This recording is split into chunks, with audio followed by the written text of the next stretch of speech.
Baik, selamat pagi anak-anak. Salam sejahtera untuk kita semua. Apa kabar hari ini? Ya, tentunya semuanya baik. Baik, pada hari ini kita akan mempelajari tentang pelajaran yang pertama di kelas 8 yang berjudul tentang pribadi Yesus Kristus.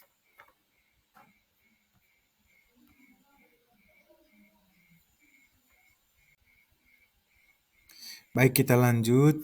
Kompetensi dasar yang kita pelajari pada pelajaran ini yaitu memahami ajaran kitab suci dan ajaran gereja tentang makna Yesus Kristus. Jadi di sini dilukiskan dalam kitab Kejadian bab 3 ayat 8 sampai 15. Lalu di indikatornya yang pertama yaitu menjelaskan arti dan makna dari sebuah janji. Yang kedua menjelaskan bahwa sejak awal Allah menjanjikan juru selamat seperti yang diungkapkan dalam kitab Kejadian bab 3 ayat 8 sampai 15 dan kitab Yesaya bab 7 ayat 10 sampai 14. Lalu di poin yang ketiga menjelaskan Yesus Kristus adalah pemenuhan janji Allah. Dan yang keempat, yang terakhir, kita akan membuat refleksi tertulis sebagai tanggapan atas janji Allah. Kita lanjut. Baik, kita akan memulai pelajaran kita pada pagi hari ini dengan doa pembuka. Dalam nama Bapa, Putra, dan Roh Kudus. Amin. Bapa yang Maha Kasih, puji dan syukur kami haturkan kepadamu karena Engkau berkenan mengumpulkan kami kembali. Terangilah akal budi dan hati kami sehingga kami dapat lebih mengenal Putramu Yesus Kristus sebagai pemenuhan janji Allah untuk menyelamatkan kami. Demi keluhuran namamu kini dan sepanjang segala masa. Amin. Baik, pelajaran hari ini yaitu memahami arti dan makna janji. Pertanyaan pemantik yang harus kita baca dan kita saksikan sama-sama. Yang pertama yaitu apakah janji itu? Apakah janji itu dilaksanakan dengan setia dan bagaimana hasilnya? Lalu perasaan apa yang muncul saat kita mengadakan sebuah perjanjian? Yang pertama, sebuah janji memang menuntut untuk segera ditepati. Namun, penempatan sebuah janji itu memerlukan sebuah pengorbanan. Janji yang telah disepakati akan membahagiakan apabila yang membuat janji itu tidak akan mengingkari janji. Lalu yang membuat sebuah perjanjian lalu mengingkari perjanjian, maka konsekuensinya akan terjadi sesuatu yang tidak dipercayai oleh orang lain. Lalu dasar dari pengalaman sebuah janji itu, maka kita akan menggali pengalaman iman Kristiani kita tentang bagaimana janji Allah itu terlaksana dalam kehidupan manusia melalui kitab Kejadian bab 3 ayat 8 sampai 15 dan dalam kitab Yesaya bab 7 ayat 10 sampai dengan 14. Juga dalam kitab Ibrani bab 1 ayat 1 sampai 4. Baik, yang pertama, coba kita membaca bersama-sama dan membuka kitab suci tentang kitab Kejadian dan kitab Yesaya juga dalam kitab Ibrani. Lalu, apa isi dari masing-masing perikop tersebut? Lalu, perikop mana yang paling berkesan bagimu dan mengapa? Serta bagaimana sikapmu terhadap janji Allah itu? Baik, di sini ada kata informatif yang berkaitan dengan kata perikop. Perikop yang dimaksudkan di sini adalah ayat-ayat kitab suci yang kita baca itu. Kira-kira mana ayat yang berkesan dalam kehidupan kita? Lalu bagaimana sikap kita terhadap janji Allah sesuai dengan perikop yang kita baca dalam kitab suci tersebut.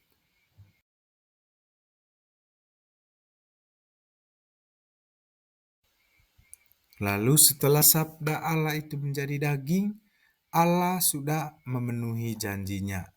Dan pada saat itu juga Allah tak ingin manusia hancur dalam kuasa dosa. Janji Allah akan terwujud dalam pribadi Yesus Kristus, Sang Putra Allah sendiri, yang selama hidupnya selalu mewartakan keselamatan bagi semua orang. Ini terlukis dalam kitab Ibrani bab 1 ayat 1 sampai 4. Lalu poin yang berikut.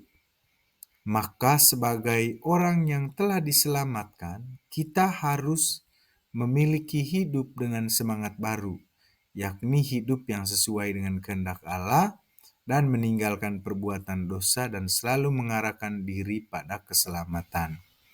Apa yang telah diwartakan oleh Allah tentang keselamatan, namun semaraknya kemajuan ilmu dan teknologi dalam kehidupan sehari-hari, ini terkadang diabaikan.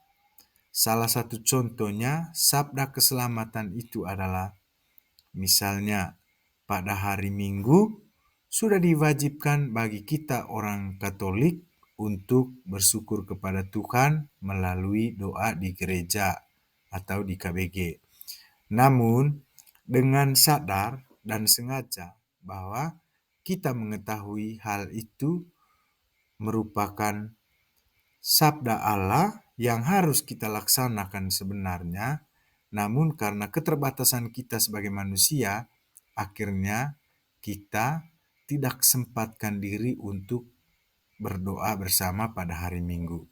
Nah, ini adalah peristiwa yang di luar dari keselamatan. Namun, karena Allah telah mengungkapkan dirinya dan Allah telah menyatakan bahwa di mana-mana Allah itu ada, atau dalam bahasa tren zaman sekarang itu transendental. Transendental itu Allah itu jauh melampaui batas kemampuan manusia. Atau seperti yang dilukiskan juga dalam Katekismus Gereja Katolik yang dilukiskan tentang gereja dengan bahasa Latin, yaitu Ecclesia Nulla Salus. Dulu pemahaman Ecclesia Nulla Salus itu yang artinya bahwa keselamatan itu hanya ada di dalam gereja. Namun setelah munculnya Paus Yohanes Paulus II dalam bukunya Katekismus Gereja Katolik, dia melukiskan tentang Ecclesia Extra Nulla Salus.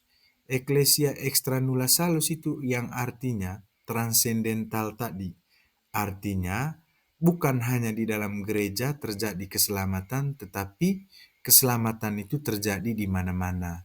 Karena Allah kita bukan Allah yang kecil, tetapi Allah yang besar, Allah yang menguasai seluruhnya.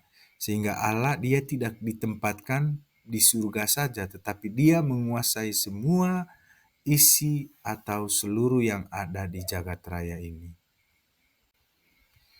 Baik, dari materi yang kita pelajari pada hari ini, kita akan merefleksikan kembali kitab Kejadian dan kitab Yesaya, juga dalam kitab Ibrani, bahwa kehadiran Allah di dunia ini merupakan satu-satunya untuk menyelamatkan manusia dari dosa. Nah, bagaimana cara kita menanggapi bahwa Allah itu hadir untuk menyelamatkan kita?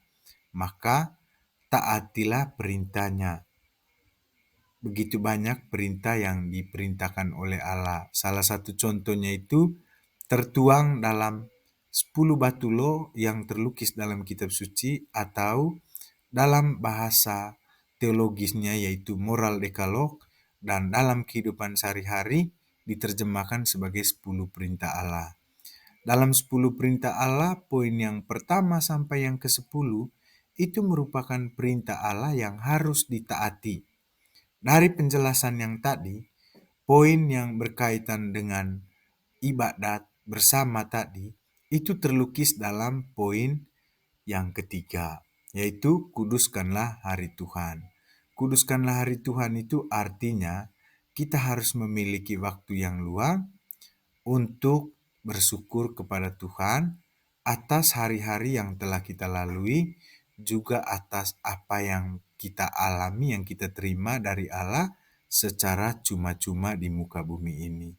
Jadi refleksi akhirnya adalah, marilah kita wujud nyatakan tentang kitab Kejadian dan kitab Yesaya, juga kitab Ibrani yang telah disabdakan pada pelajaran ini.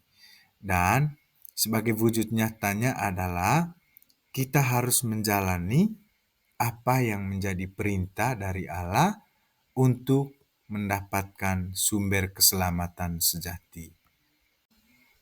Karena materi kita sudah selesai, maka marilah kita menutupi semua rangkaian kegiatan atau pembelajaran kita pada pagi hari ini dengan menutupnya dengan doa.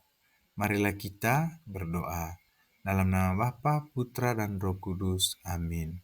Bapa yang Maha Baik, kami bersyukur karena kasih-Mu yang tak terhingga.